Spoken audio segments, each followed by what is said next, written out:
American filmmakers Ray and Alan, who are friends, arrive in northern Norway to capture the local beauty and the few inhabitants for a television show. Alan is very annoyed that there's no taxi in this remote place, making it difficult to reach the ship for which they have tickets. Ray, on the other hand, is cheerful and full of optimism. In fact, he quickly finds a man who agrees to drive them to the required pier. On the way, the local resident teases the Americans for their confusion, as even he himself doesn't always understand what to expect from the nature here. Soon the guys reach the pier, where the third member of the expedition, Sean, is already waiting for them. Their regular cameraman couldn't make it on this trip, so they had to hire a local worker. Alan is very angry about this, as it's unclear what the stranger is capable of. But Ray greets the newcomer warmly and even offers to carry his small suitcase, but Sean refuses. The journey begins with a greeting from the good-natured and positive captain of the ship, Jim, who also serves as a local guide. With humor and jokes, Jim introduces the people on his ship, who have come from different parts of the world. There's a married couple from Sweden, scientists, oceanologists from Tromsø, Norway, 3 girls from Germany, and of course, the Hollywood filmmakers. After greeting and introducing everyone, Jim explains that the islands of the Norwegian Svalbard archipelago are one of 14 demilitarized zones, so they are in the safest place in the world. Laughing at the captain's jokes, people head to lunch. Thawing a bit, Alan apologizes to Sean for his rudeness, explaining that he was upset about the absence of their regular cameraman. Sean reveals that he served in the army, and Alan asks him to film the ship from its rear. Sean immediately leaves, placing a small suitcase on the table. Ray approaches and opens the lid, revealing some unknown device. He takes out a pair of headphones, puts them on, and hears the sounds of the ocean and whale songs. Alan asks him not to touch the equipment, as it is clearly antique, but Ray continues to listen for a while longer, then puts the headphones on Alan and invites his friend to join him, but Alan quickly takes them off. Sean suddenly appears and retrieves his suitcase. Alan and Ray turn their attention to the German girls, who, it turns out, watch their show. Ray enjoys himself, while Alan receives messages from his wife, who is unhappy with his constant absence, and he tries to sort out the situation. Meanwhile, Sean is also sending some messages and starts filming. Captain Jim explains that the people living here value solitude and risk because nature sets the rules in these parts. If someone doesn't follow them or is careless, death is inevitable.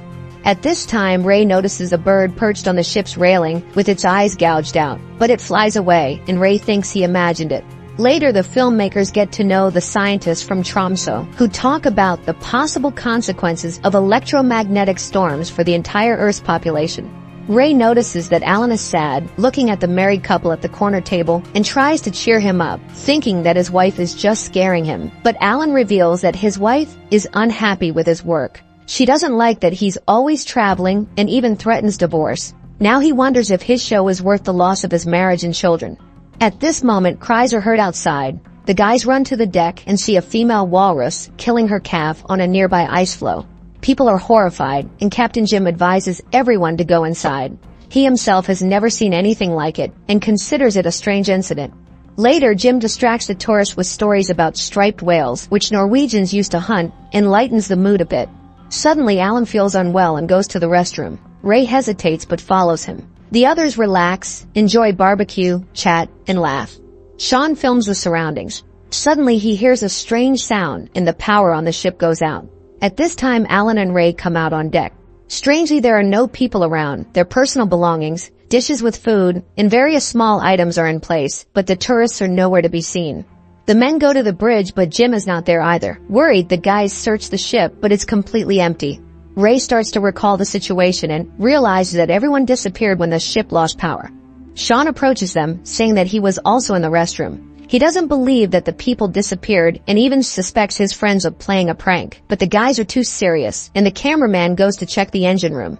There's no one there either. After making sure of this, Sean tries to contact someone by phone, but it doesn't work. Meanwhile, Alan is rewatching messages from his children when suddenly he vomits blood. The man is worried but doesn't show it. Ray tries to contact someone by radio, but it only emits static.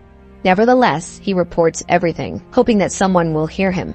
Then he sees a village on the shore and tells his comrades about it. Sean suggests that all the passengers and crew have gone there and prepares a boat.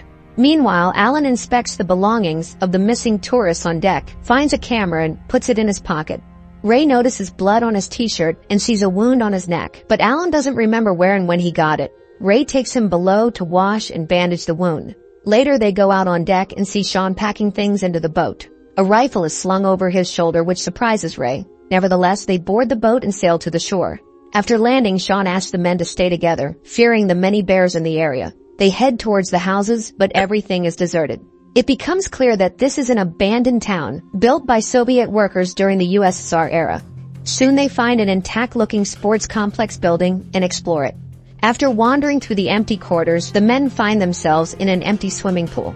Ray suggests returning to the boat, as at least there they have food, but then they hear a strange sound, similar to a growl, and follow it to find a dying deer.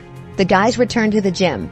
Ray again suggests returning to the boat and trying to get somewhere, but Alan doesn't believe in a happy return. He even thinks that they are in the afterlife and doesn't understand why they are still here. After an argument, the men go to explore the village, but no one responds to their calls. Suddenly, sounds come from one house, and the guys run there and find a working TV. It shows nothing, but someone must have turned it on, right? Furious, Ray smashes the device while Alan finds a wound on his leg. And again, he can't remember where and when he got it. The man stays in place while his colleagues go to explore. He comes across a book, and after reading a few lines about always moving toward a goal rather than sitting still, Alan pulls out a flare gun from his backpack, stands up, and steps outside. Soon he finds an old cemetery. On one tombstone, there's a photo of a man and his 2 children, which horrifies Alan. He leaves the village and suddenly encounters a wounded polar bear. However, Alan remains calm, reminding the animal that they are companions in misfortune, and the bear leaves. The man returns to the village. Meanwhile, Sean tells Ray that he came here because of a girl. Ray suddenly admits that he has always feared responsibility and remembers his long-dead sister. Then Sean notices a light in one of the windows, and the guys run to the house. Inside, it's warm, but again, no one is there. While Ray examines the empty corridors, Sean suddenly hears music and finds a working record player. Ray, on the other hand, sees a bowl of borscht on the table. Everything looks as if someone set the table and just disappeared. Meanwhile, Alan, sitting on the swings in the yard of this house, is re-watching videos of his children and pulls out the flare gun. Ray sees the flare go up outside, runs into the yard, and finds his friend there. He brings him into the cafe they've found and offers him a drink to warm up and relax. Sean goes to retrieve the things they left in the sports complex. Meanwhile, Ray and Alan are drinking, reminiscing about home and family. Sean, after taking his suitcase onto the porch, puts on the headphones and listens to the sounds of whales. Contrary to Ray's hopes, the alcohol makes Alan feel even worse. Ray takes him to the restroom, but his friend is completely drained of strength. Ray lays him on the couch and goes to get water. Meanwhile, Alan discovers the camera he found earlier in his pocket and starts reviewing the photos. It becomes clear that it belonged to the German girls. The man watches a video and suddenly sees something that completely drains him of strength. At this moment, Sean returns. Ray suggests they head to a neighboring village, which he saw on a map found in the village. They could reach it in about 4 hours by boat. Sean objects, saying that it's too dangerous to sail at night. Ray then announces that he intends to find fuel. Sean hands him the rifle to protect against bears, and Ray leaves. Meanwhile, Alan sees Sean and seems to be frightened by him. In a weak voice, he asks Sean what he's doing there and who he really is. Ray, at this moment, finds a large vehicle and tries to open its gas tank. Sean, overcoming Alan's resistance, puts the headphones from his device on him and forces him to listen to the whale songs. As the fuel is being siphoned into a kettle Ray found, Alan listens to the ocean sounds and grows silent. Sean takes the flare gun and heads to the shore, where Ray is already pouring the fuel into the boat's tank. Having done his job, Ray returns to Alan and finds him in a terrible state. His friend's body is covered in bleeding wounds, but despite this, Alan tries to say something to him. Ray discerns words about the video of the German tourists, re-watches it, and sees Sean in the background with a camera, meaning he lied about being in the restroom and not seeing where the people went. Grabbing the rifle, Ray rushes to find the cameraman. He soon catches up with him and beats him, demanding the truth. Sean has to confess that he's here to document the results of an experiment. It turns out that they are currently testing a sonic weapon that attacks the brain's neural functions.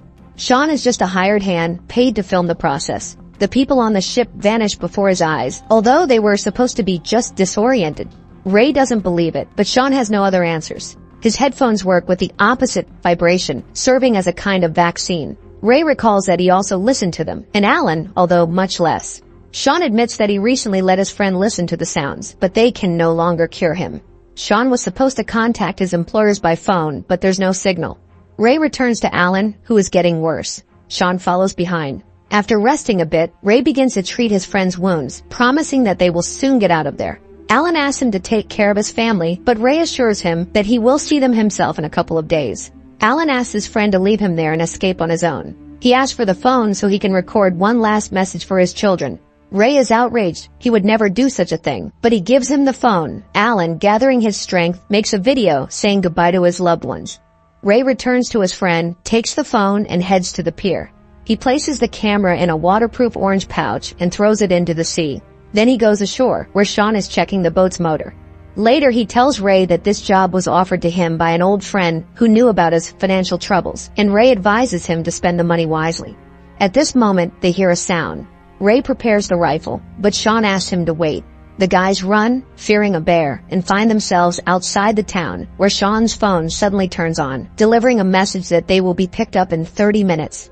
The men go back for Alan, dress him, and together head to the designated spot. However, Sean asks them to stay behind while he meets those coming for them. He will have to admit that 2 survived. Sean leaves while the friends hide in one of the houses. Alan asks Ray to confirm that they worked well together, then dies. Ray mourns his friend, then takes off his medallion and places it in his hand. At this moment, Sean is killed by an unseen assassin. Ray hears the sound and grabs the rifle. Suddenly, the phone on the wall rings, but Ray doesn't answer.